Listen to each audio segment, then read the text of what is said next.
Mike Daniels back here on the Rich Eisen Show, and last time I saw you, sir, prior to today, was at the Super Bowl in Minnesota, Yes. where it was the Pat Summerall dinner in support of St. Jude Children's Research Hospital. And Brockman, I don't know if I think I told you about this the next day, but the auctioneer was at there was that point of the night where we're just asking for straight donations from people in the room. Raise your hands if you want to give this much or whatever. And she started at a $25,000 donation level, and no hands went up in the room with the exception of yours, Mike Daniels. And you raised your hand and said, "I'll give 100,000," and the place went nuts. So good on you. Thank you. Thank you for doing that on behalf of everybody who was part of that evening.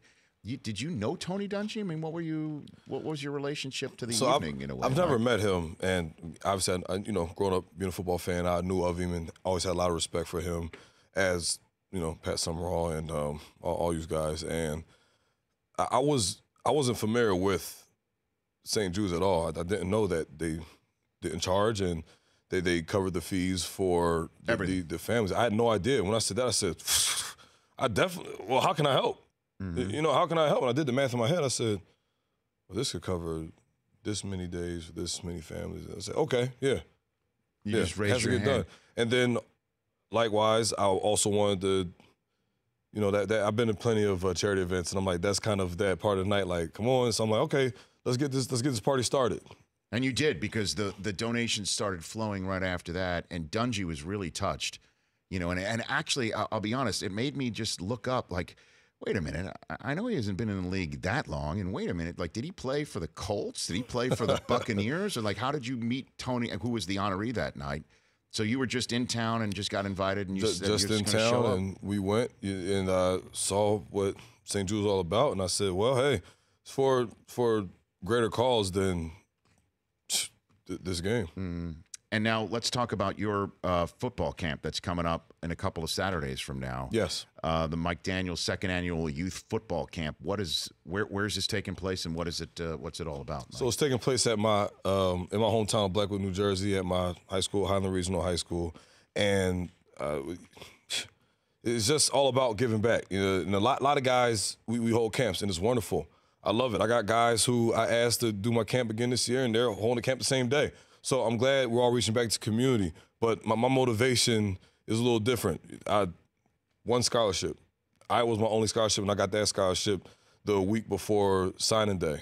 And I know what it's like to see the NFL as something that's impossible.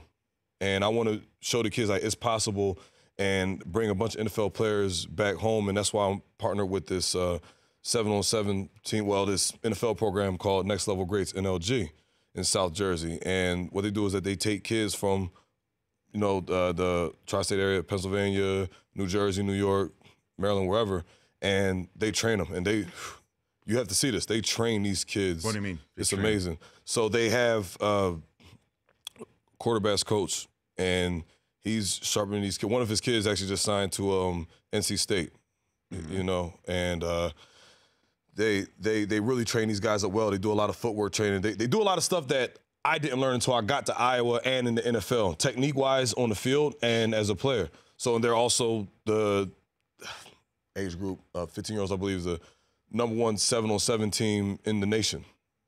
And part of my donations to them and working with them, they finally were able to get fully sponsored by Adidas, which is awesome. So they're really taking a step forward and they're doing the right thing. They've over 100 scholarships for kids within the last 114 is the 114, number. Yep. In the last 5 years, since 2013. What do you think of when you hear NFL players talked about in a denigrating fashion these days, Mike? You don't know what you don't know. You can only go off of what you allow to be spoon-fed to you. Some people have no idea. So one bad apple spoils the bunch. 2016 players in the NFL, one person gets caught with marijuana, they're a bunch of potheads. One person hits his girlfriend, they're a bunch of wife abusers. So then everybody says what their motivations for kneeling, and then nobody wants to listen to that. So it's like people pick and choose what they see, what they want to see, what they want to hear to fit their narrative. And I think a lot of it stems from jealousy. They think we're spoiled. They think we're overpaid brats. The Rich Eisen Show, weekdays at noon Eastern on Audience.